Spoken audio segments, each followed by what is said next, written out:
invitar a que todos tengan una Biblia cerca.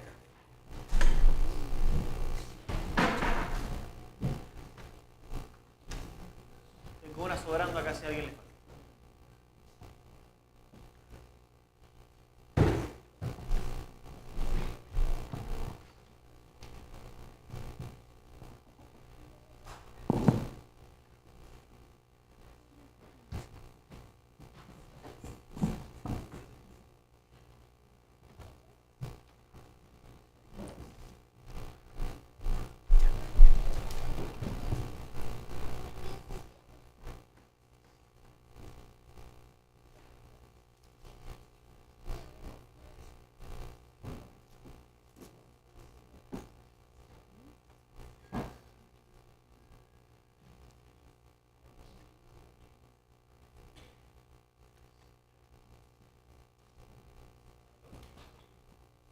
Los micrófonos están mal de pila, parece. ¿Ah? Tengamos otro ahí listo porque creo que este micrófono en algún momento deja de sonar. Bueno, estoy muy contento nuevamente de verles. Bienvenidos a los que nos vemos hace semanas, que nos pasaban por acá. Estamos contentos también de que la familia, ¿cierto?, de nuestra hermana Nolfa, Alfie, estén acá también hoy día. ¿Ya? Dios les bendiga mucho. Les quiero invitar entonces a que tengan hoy día la Biblia abierta en Juan 18. Hoy les quiero hablar sobre Jesús, nuestro Rey valiente y protector. Jesús, nuestro Rey valiente y protector. El capítulo 18, a mi ver, se divide en tres secciones. Y hoy vamos a ver la primera parte. Una de las primeras secciones que tiene este capítulo. Vamos a trabajar el versículo 1 al versículo 14.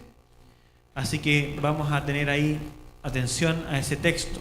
¿Ya? Juan 18, del 1 al 14. Y antes de orar y antes de que lo podamos también repasar el texto, queda claro de que ya hemos dejado atrás el capítulo 17. ¿Ah?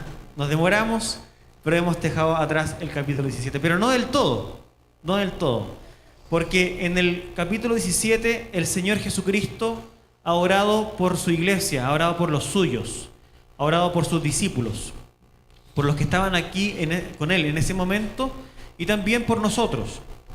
Y lo primero que el Señor pidió cuando oró fue, interesantemente, lo siguiente. Dijo así, a ti, Padre Santo, dice, Padre Santo, verso 11, perdónenme. En el verso 11 del 17 dice, ya no estoy en el mundo, pero ellos sí están en el mundo, y yo voy a ti, Padre Santo. Y entonces dice, guárdalos en tu nombre, el nombre que me has dado, para que sean uno. Y lo interesante del capítulo 18 es que Él nos muestra ahora cómo esto funciona. Por eso que hemos dejado atrás el capítulo 17, pero no del todo. Porque Jesús ahora va a explicarnos, va a mostrarnos en acción qué es lo que significa guardar, qué es lo que significa proteger. Y Él se va a levantar entonces como nuestro gran protector. Y en este pasaje, esta sección que vamos a ver hoy, veremos a Jesús, nuestro Rey, yendo adelante, con una actitud determinada, valiente e interesantemente serena. Valiente, pero serena.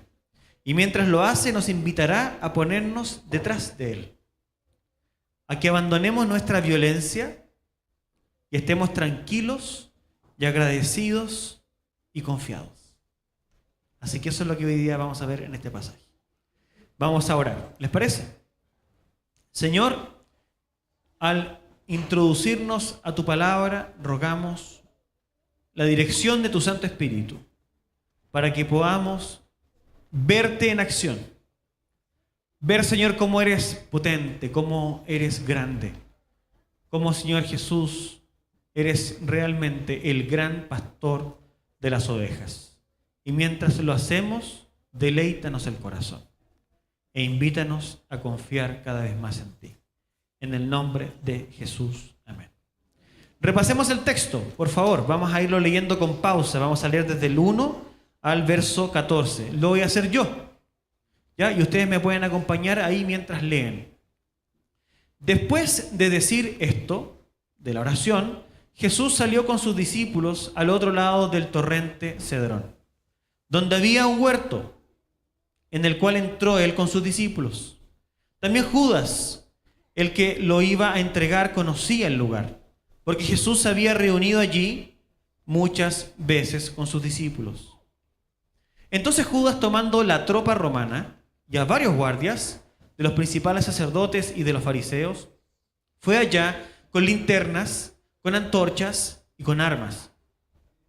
Jesús, sabiendo todo lo que iba a sobrevenir, nótese el énfasis, salió y les dijo: ¿a quién buscan? A Jesús el Nazareno, le respondieron. Él les dijo: yo soy. Y Judas, el que lo entregaba, estaba con ellos. Y cuando él les dijo: yo soy, retrocedieron y cayeron a tierra. Jesús entonces volvió a preguntarles: ¿a quién buscan? A Jesús Nazareno, le dijeron. Respondió Jesús: les he dicho que soy yo, o que yo soy. Aquí el orden es importante, eso está mal leído, ¿ah? Y respondió Jesús: les he dicho que yo soy. Por tanto, si me buscan a mí, dejen ir a estos. Así se cumplía la palabra que había dicho: de los que me diste, no perdí ninguno. Entonces Simón Pedro, que tenía una espada, la sacó e hirió al siervo del sumo sacerdote y le cortó la oreja derecha. El siervo se llamaba Malco. Jesús le dijo a Pedro: mete la espada en la vaina. ¿La copa que el Padre me ha dado, acaso no he de beberla? Entonces la tropa romana, el comandante y los guardias de los judíos prendieron a Jesús. Lo ataron y lo llevaron primero ante Anás, porque era suegro de Caifás, que era sumo sacerdote ese año. Caifás era el que había aconsejado a los judíos que convenía que un hombre muriera por el pueblo. Los que acostumbramos a ver y estudiar, en la historia, y en todas las guerras pasadas, incluso ahora en estos tiempos más modernos, es que los reyes siempre están atrás. Los reyes siempre están atrás, protegidos, mientras los súbditos son los que pelean enfrente. Eso es lo que vemos. Eso es lo que está en las series de Netflix que vemos. Siempre los arqueros están atrás y más atrás está el rey. Y delante de los arqueros todos los demás que están yendo al enfrentamiento. Pero lo que Juan, el apóstol, nos plantea es que en esta transición a la cruz es que el Rey Jesús es distinto. Él es quien va adelante. Él es el que pelea por los suyos y los protege. Creo que este es el centro de la primera sección.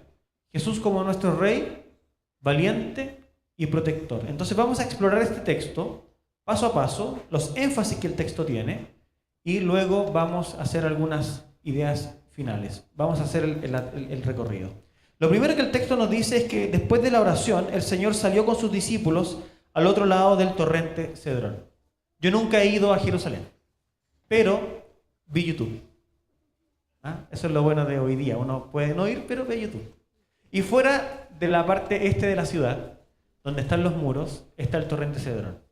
Y el torrente Cedrón se le llama torrente Cedrón porque era el lugar en donde se había construido una especie de dique, de canaleta, en donde toda la sangre de los sacrificios que se hacían en la Pascua fluían hacia ese lugar. Por eso que se le llama el torrente Cedrón, ¿ya? Era un lugar en donde litros y litros de sangre fluían a ese lugar, fuera de la ciudad. Tienen que pensar que ustedes que en la Pascua morían o eran sacrificados prácticamente 250.000 de corderos para más de 1 millón de peregrinos. Era mucho animal y era mucha la sangre que por ahí corría. Por eso que se le llama torrente Cedrón. Y del otro lado del torrente Cedrón estaba el huerto de Getsemaní. Y es allí donde el Señor se dirige, y se dirige una vez más, porque dice el texto que muchas veces había ido allí, y va entonces con sus discípulos, y Judas sabe entonces que él se encuentra en ese lugar. Y eso es lo primero que el texto, fíjense ustedes que Juan es lo primero que él resalta, que Judas sabía exactamente dónde estaba Jesús, Por eso dice, verso 2, también Judas, el que lo iba a entregar, conocía el lugar porque Jesús se había reunido allí muchas veces con sus discípulos. Entonces, lo que primero resalta el texto es que Jesús va a un lugar de intimidad, a un lugar con sus discípulos para poder fortalecerse en oración, para enfrentar la cruz, pero lo interesante también es que Jesús, lejos de ser una persona que quiera huir, lejos de ser una persona que es víctima de la situación, es una persona que conscientemente se acerca a un lugar donde lo puedan encontrar. Y lo primero que el texto resalta. Judas sabe que está allí. Y él está decidido entonces a entregarse. Por eso que al final también dice, la copa que el Padre me ha dado, ¿no he de beberla? Cuando le responde, ¿cierto?, a Pedro. Entonces vemos que Jesús es una persona, es nuestro Rey, es el Señor, pero que Él está dentro de esa figura, no está atrás en la batalla, Él está adelante en la batalla. Él es una persona que sabe dónde está yendo y que está ahí de forma determinada. Lo primero que el texto resalta. Lo segundo, si tú sigues la lectura, es que hay una desproporción ridícula de parte de sus capturadores. Dice que Judas, verso número 3, tomando la tropa romana, y se estima que la tropa romana tenía entre 600 y 700 soldados, ¿ok? Está acercándose, dice, y varios guardias de los principales sacerdotes y de los fariseos. Algunos piensan incluso que Judas se está acercando a Jesús en ese momento con casi 1000 personas. Es mucha gente. Son 1000 personas para aprender a una persona. Es desproporcionado. Y Juan, el autor, está dándonos también ese énfasis. Hay una desproporcionalidad acá. Incluso él está prácticamente desarmado, a no ser Pedro que tiene una cuchilla, pero él, Jesús, no tiene ningún arma y ellos acuden a Jesús con armas, con antorchas, ¿cierto? Van en la noche y ellos están llenos de armas. Eso también es otra cosa que el evangelista está resaltando acá en el texto. Entonces, lo segundo que pasa, y luego entonces Jesús enfrenta todo, fíjense ustedes, con mucha valentía y también con mucha sumisión, porque lo que siguiente que pasa en el texto es verso 4, Jesús sabiendo todo lo que le iba a sobrevenir, Jesús sabiendo todo el meollo que se está tramando y todo lo que viene, porque lo que viene es la cruz, entonces él, dice el texto, verso 4, salió. Él salió y les dijo, ¿a quién buscan? Él no manda a un discípulo, él no manda a nadie a hablar en su lugar. Lo que el texto entonces ahora resalta que en esa noche oscura, difícil, seguramente fría, es él mismo quien va enfrente, es quien mismo se levanta con valentía y también con sumisión, porque el Señor está haciendo esto sabiendo todo lo que venía por delante. El Señor ya acaba de tener un tiempo de oración en donde le ha pedido al Señor el Padre, en los otros evangelios está registrado, le dice al Padre, si es posible, pasa de mí esta copa, pero le entiende entonces que la voluntad de Dios es enfrentar la cruz, es enfrentar la crisis, lo difícil que viene por delante, y entonces Él se dispone en su corazón. Jesucristo entonces se levanta valiente y también de forma sumisa. ¿A quién buscan?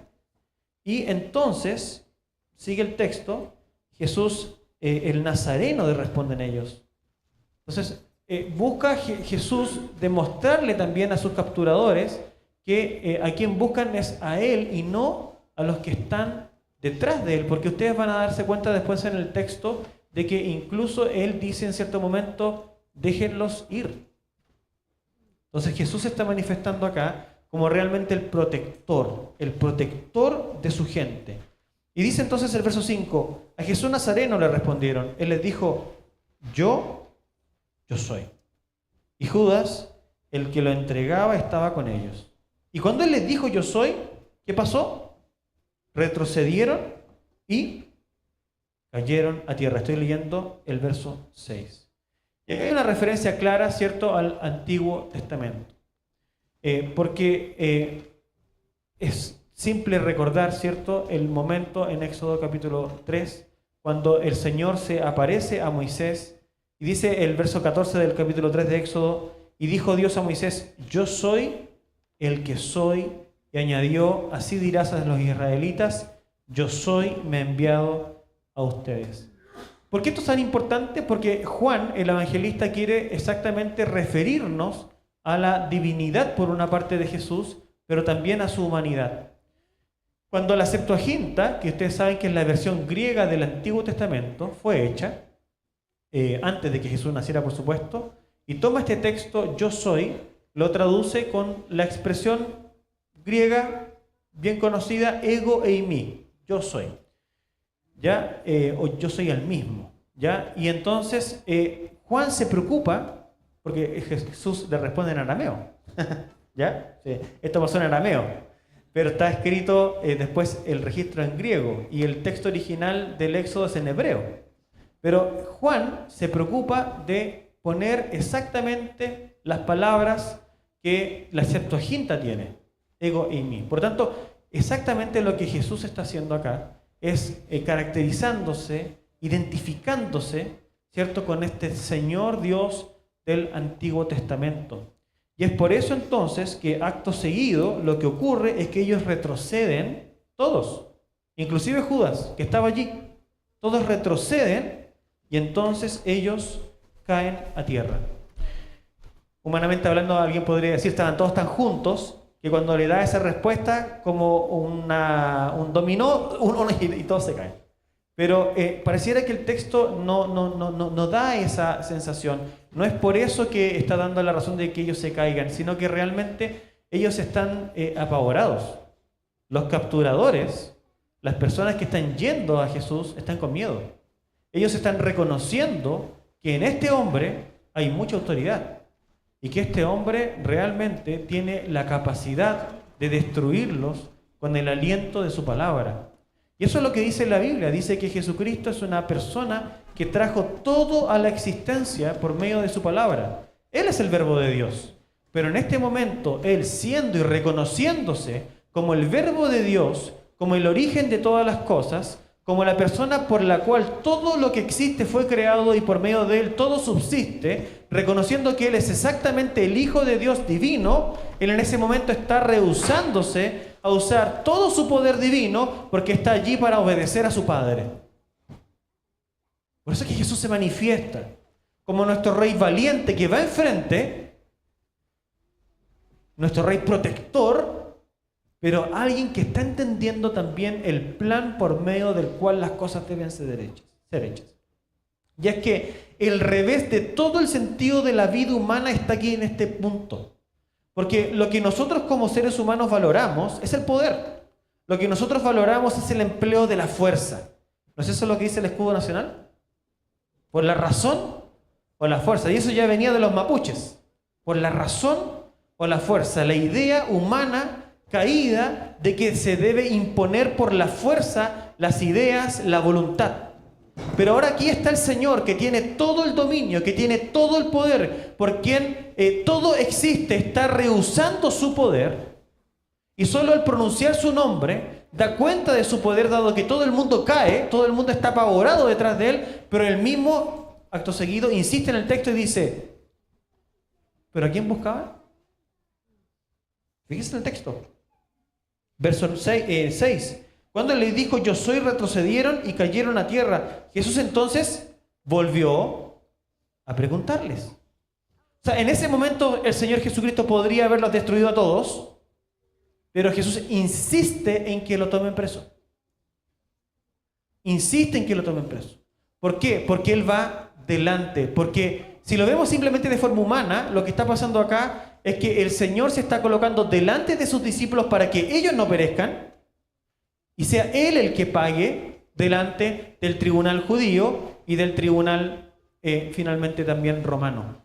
Él físicamente, simplemente acotándonos a ese espacio, ya luego al final vamos a hacer algunas alusiones más teológicas que nos implican, pero en ese momento Jesús está poniéndose delante, está protegiendo sus ovejas, está protegiendo a los suyos, ¿cierto? Y está insistiendo, está rehusando su poder y está insistiendo en que lo tomen a Él. Aquí hay una clave muy potente que también vamos a citar al final de este pasaje, porque como les digo, el Señor está mostrándonos que la lógica de Dios es más poderosa y la debilidad de Dios es más poderosa que la fortaleza del hombre. La fortaleza del hombre está expresada allí como en 1000 personas armadas. La debilidad de Dios, ¿cómo está manifestada? Con ese hombre solitario, desprovisto de armas, que enfrenta a esa multitud desde su humildad, y está entonces la escena pintada. La arrogancia del hombre, poderoso, lleno de artimañas, el Señor despojado de todo, y aún así controlando la situación. Es casi que Jesús le está diciendo a los soldados: aprésenme, aprésenme, apúrense en hacerlo, aprésenme. El Señor está controlando incluso el momento más oscuro de la realidad humana. Lo siguiente que el texto resalta, que Jesús entonces rechaza su poder e insiste en su entrega. Ahora, esto, que el Señor tenga la soberanía de toda la situación, no saca la responsabilidad del ser humano, porque efectivamente Él va a sufrir de mano de malhechores, y Pedro va a indicar luego en su sermón allá en Hechos de que en realidad los judíos fueron quienes lo maltrataron y quienes lo apresaron y quienes cometieron injusticia en contra de él. Importante este punto, porque muchas personas malentienden la soberanía de Dios diciendo que esto ha pasado porque Dios ha querido. Y dentro de eso meten de todo. Meten pecado, meten intenciones mal. Y todo, no, estamos acá porque Dios ha querido así.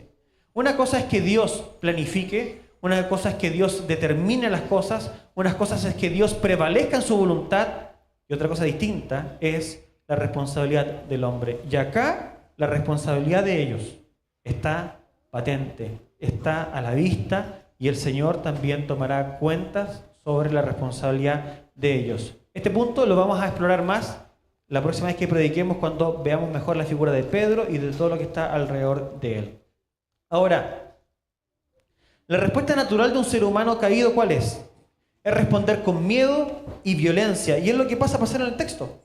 Porque si ustedes continúan entonces la lectura, vamos entonces a pasar del 7 en adelante, voy a pasar hasta más adelante. Dice: Jesús entonces volvió a preguntarles a quién buscan. A Jesús el Nazareno, dijeron. Respondió Jesús: les he dicho que yo soy, por tanto si me buscan a mí, dejen ir a estos. Nuevamente él en su figura de protector. Y mire qué interesante: y así se cumplía la palabra que había dicho: de los que me diste, no perdí ninguno. Potente, valiente, victorioso, sumiso. Entonces Simón Pedro, y aquí aparece toda la humanidad en una persona. Todos nosotros estamos en Pedro, ¿cierto? Yo soy Pedro. Hashtag yo soy Pedro, es prácticamente eso. Entonces Simón Pedro, que tenía una espada, la sacó, hirió al siervo del sumo sacerdote y le cortó la oreja derecha. Entonces la respuesta natural del ser humano cuando estamos en una situación de crisis, cuando nos sentimos atemorizados, es la de Pedro. Es la idea de que enfrentamos nuestro temor con violencia. Y nosotros los seres humanos lamentablemente entendemos mal la valentía. Sentimos que a veces la valentía tiene que ver con mostrar los dientes. Que la valentía tiene que ver con rugir, tiene que ver con atacar, tiene que ver con imponerse. ¿Me entienden, cierto? Ustedes están en un conflicto familiar y entonces están en una situación difícil y quieren alzar la voz, quieren golpear la mesa, quieren mostrar que quién tiene la autoridad, pero a través de la fuerza. Ese es Pedro. Pedro está allí, la cosa está apretando, está difícil, entonces él saca lo que tiene a mano, su espada, y corta la oreja derecha de este joven Malco. Pero ¿qué es lo que le dice Jesús? Mete la espada en la vaina. Eso no sirve. No es la forma del Evangelio. No es la forma en que actúa el reino de Dios que yo traigo. No es así. El Señor tiene la paga. ¿Sí? Dele la venganza, yo pagaré, dice el Señor. Y entonces acá el texto, y Juan nos invita a considerar este punto, porque nosotros en nuestros conflictos actuamos así, tratamos de imponernos, ¿cierto? Tratamos de sobresalir y de ponernos por sobre lo que están diciendo, lo que están hablando las personas, por sobre el dolor que nos infringen. Abusan a veces de nosotros, a veces hablan mal de nosotros, a veces hacen cosas, y nosotros ¿qué queremos? Queremos atacar. Queremos ser como ese perro rabioso, lleno de furia, pero que en realidad está muerto de miedo. Y eso es Pedro. Pedro acá es esa persona que de alguna forma muestra la humanidad caída funcionando. Y entonces, lo último que entonces dice acá Juan es que Jesús es metido en un proceso judicial ilegal. Dice que entonces la tropa romana, el comandante y los guardias de los judíos prendieron a Jesús y lo ataron. ¿Qué hacen guardias romanos trabajando para los judíos? ¿Qué está haciendo Roma metida allí si el preso no va al César? El preso va a Anás, que ni siquiera era el sumo sacerdote en vigencia ese año, porque era Caifás. Entonces todo esto es un complot. Y Jesús se somete a la vergüenza por amor a los suyos. ¿A dónde apunta todo esto? Y aquí vamos a entrar. Y es que Jesús tiene que adelantarse para que nosotros seamos protegidos de la copa de la ira de Dios. Jesús tiene que adelantarse para que tú y yo seamos protegidos de la copa de la ira de Dios. Esta situación histórica puntual, que está apuntada aquí en este texto, va y apunta a una situación histórica futura, que es la más importante. Y es que Jesús no solo estaba protegiendo a sus discípulos de la cúpula judía o de Roma, Jesús está protegiéndolos y yendo adelante de ellos para enfrentar la ira de Dios por nosotros. Y la copa de la ira de Dios es una imagen del Antiguo Testamento que expresa juicio, el juicio que Dios prepara para la gente orgullosa y arrogante. Y les quiero leer un versículo de un salmo que alguna vez expuse acá, que es el Salmo 75, verso 8, y dice así: en la mano del Señor hay una copa de espumante vino mezclado con especias. Cuando Él lo derrame, todos los malvados de la tierra habrán de beberlo hasta la última copa. La figura del Antiguo Testamento, de esta copa de la ira de Dios, es un vino, pero un vino manipulado. Un vino manipulado con especias, con mixturas fuertes, para hacer caer, para hacer vomitar, para hacer pasarlo mal. Entonces, lo que dice el Antiguo Testamento es que llegará un día en donde todos nosotros tendremos que rendir cuentas delante del tribunal de Dios. Todos, sin excepción. Todos tendremos que mostrarnos como somos, con nuestras obras. Y lo que va a venir de vuelta es la ira de Dios. Es su juicio. Es no dejar a nadie impune. Es que la justicia de Dios se va a derramar contra toda arrogancia sobre la tierra. Eso es lo que está preparado. Y eso es lo que estaba preparado también en ese momento para sus discípulos. Y eso es lo que está preparado también para nosotros. Eso es lo que estaba preparado. Pero lo que hace Jesús entonces para que nosotros no bebamos de ese juicio es que Él va primero. Primero a proteger. Hola. Por si acaso vamos a dejarla acá. Entonces, ¿qué está? Entonces el Señor se pone delante. Y Él va adelante porque Él entiende que nosotros somos incapaces de poder soportar esa ira. Y que en esa ira está nuestra perdición. Pero el Señor entiende que no puede perder a nadie de ellos. A ninguno de ellos.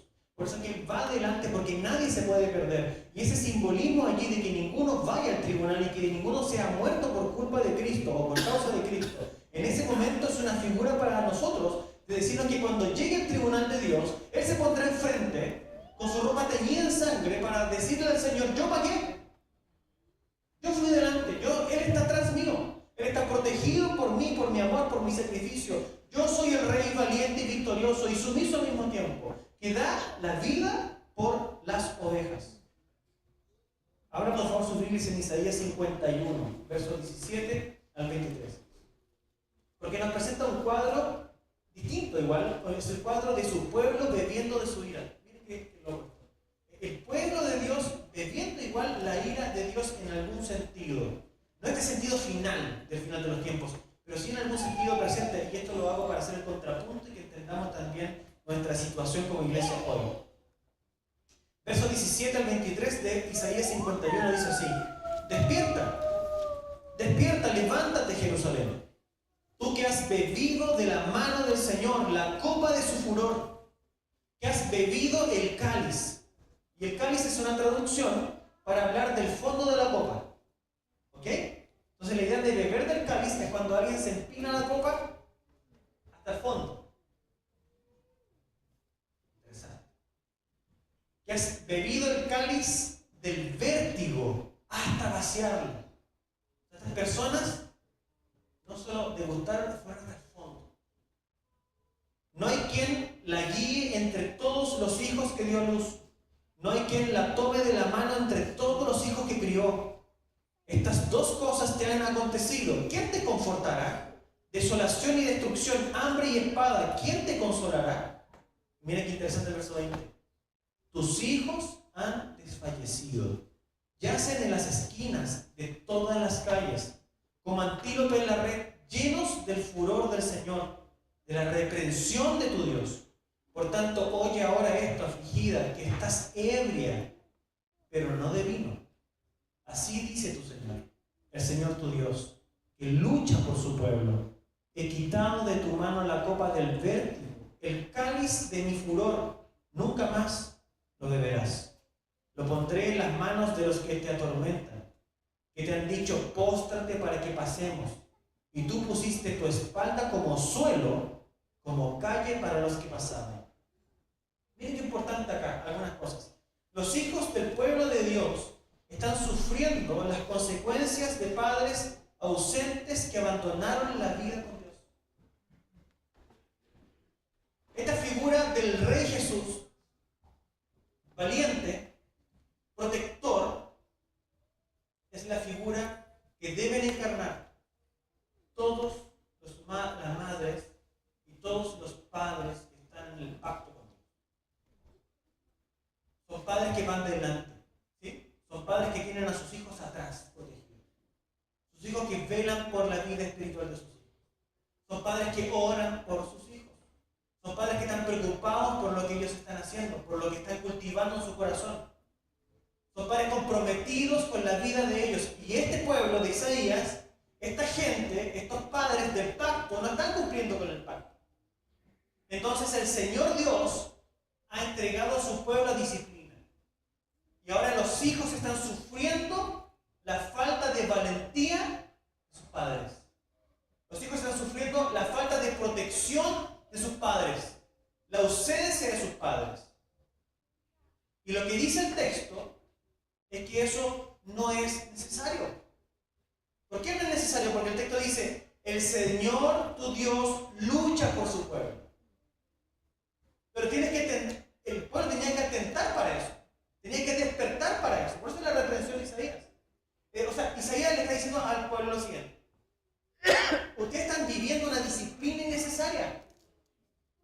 Ustedes no fueron traídos para cerca de Dios, para vivir de esa forma. Ustedes no fueron traídos para cerca de Dios para que las demás personas los pisoteen y pasen por encima de ustedes. Para que sus hijos estén como en una red, como el antílope, ¿cierto? Que queda ahí enredado. Sus hijos no necesitan estar en la plaza emborrachándose. Es la figura del texto. No tienen que hacerlo. Entonces, ¿qué tenemos que hacer? Atiendan al Señor.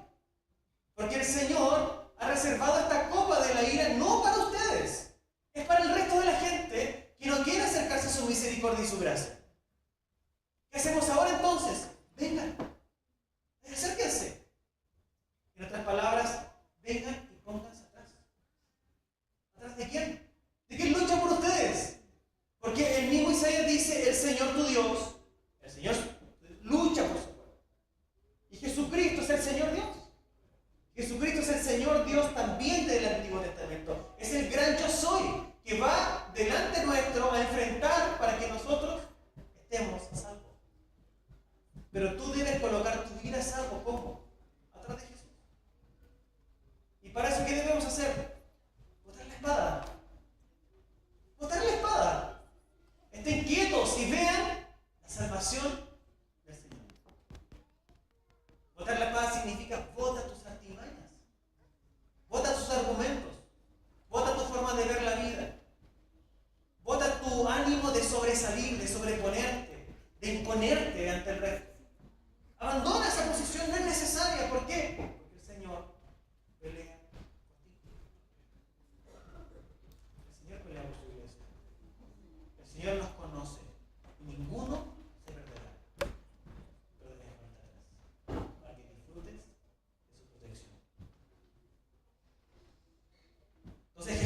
esconde, Jesús va adelante, Jesús no es violento, Jesús está en paz y se entrega para poder esconder detrás de él a los suyos, a todos los que Dios le dio. Entonces él va adelante, pero la pregunta que nos sobra a nosotros es, ¿estamos atrás? ¿Estamos dejando que nos proteja? ¿Estamos renunciando a nuestra ira, a nuestro temor y a nuestra violencia para que Él nos cuide? Tal vez sea tiempo de guardar la espada, dejar de dar lugar a la ira humana, pues la ira humana no produce la justicia de Dios. Entonces, esto es doblemente desafiante, porque por una parte somos llamados a escondernos en Jesús y a guardar la espada, pero por otro a confiar en Dios en tiempos de persecución y confiar en Dios en tiempos o en consecuencias que sean producto de someterse a su voluntad. Porque Jesús se somete ¿a quién? A Dios Padre. ¿Y acepta qué cosa? La copa que Dios le tiene preparada. Y este mensaje tiene que haber sido muy importante para los oyentes del primer siglo, para quienes fue escrito este evangelio en primer lugar.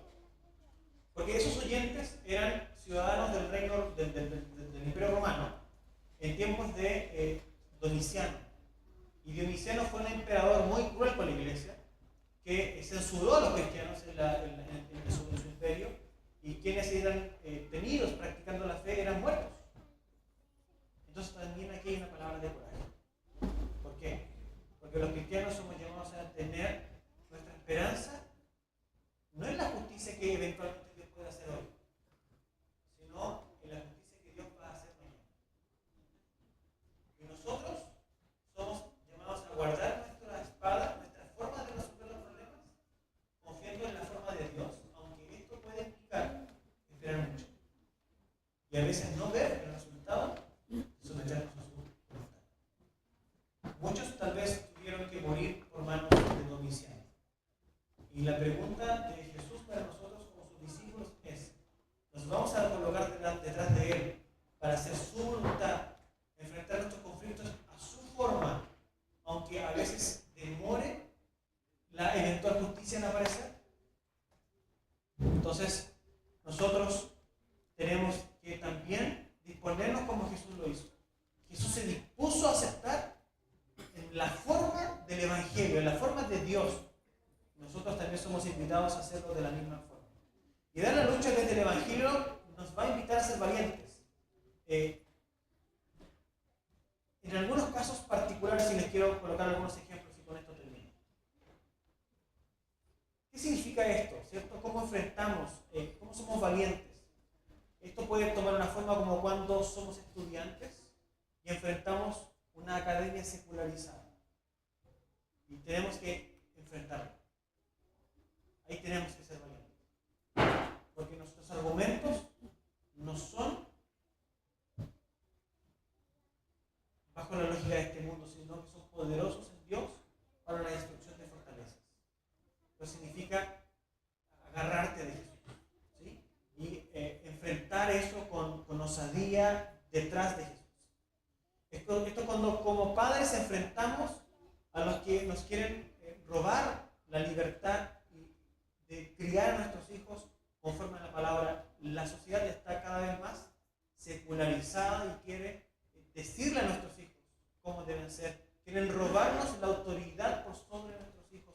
Es casi que el mismo escenario que yo les leí en Isaías, en donde hay padres ausentes. Entonces, ¿qué les dice a los hijos cómo deben vivir? Son los amigos en la sociedad quien termina educándolos. Padres que se ausentan, entonces la ira de Dios de una forma prefigurativa se presenta trayendo disciplina al pueblo. Nosotros, los que somos padres, somos llamados a retomar nuestro lugar como protectores. Y para eso necesitamos valentía. A pesar de las consecuencias. Las consecuencias pueden ser una sociedad hostil que nos condena y se burla.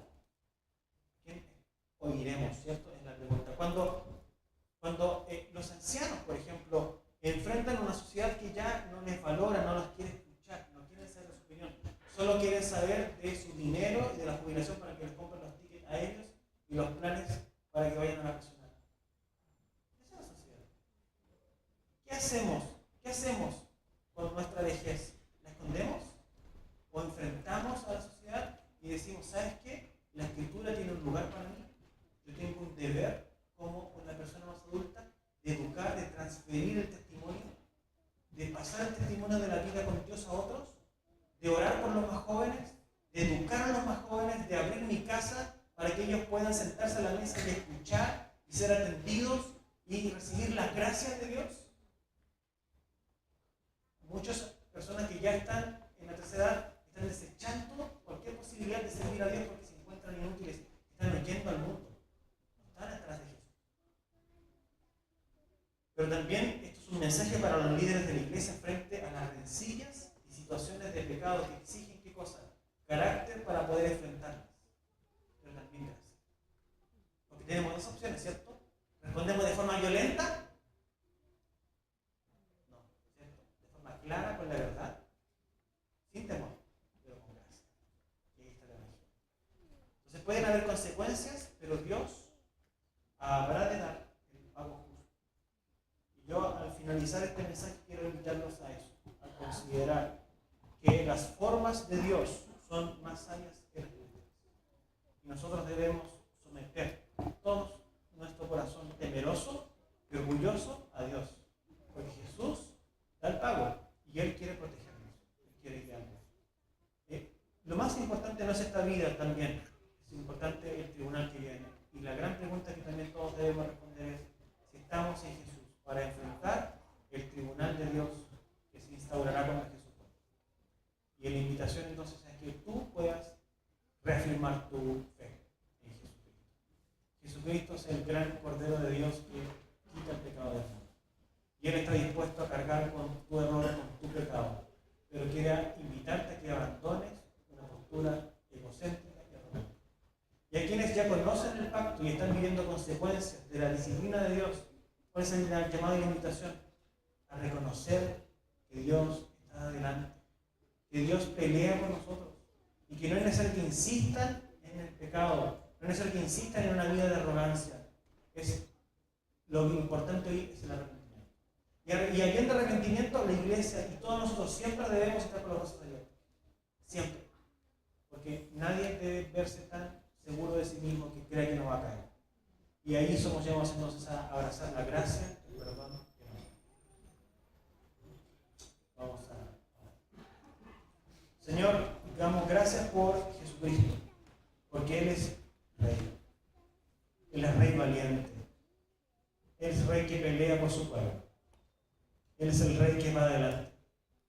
Él es el Rey que se somete a la voluntad tuya. Él es el Rey que no permitirá que ninguno de nosotros se pierda. Y Señor, te damos gracias por ese Rey. Te damos gracias por Jesús, porque Él ha peleado la batalla por nosotros. Y la pelea. Y en Él estamos seguros. Que esa seguridad, oh Dios, esté en cada persona aquí hoy. Que todos podamos darte gracias por lo bueno que eres. Darte gloria por lo bueno que eres. Porque fuiste, Señor, a tomar ese lugar por nosotros. Y tú bebiste la copa de la ira del Padre para que nosotros estemos a salvo. Y ahora nos invitas a tu mesa para beber de la copa, pero de tu gracia, de tu amor y de tu perdón. Gloria a ti, Señor Jesús.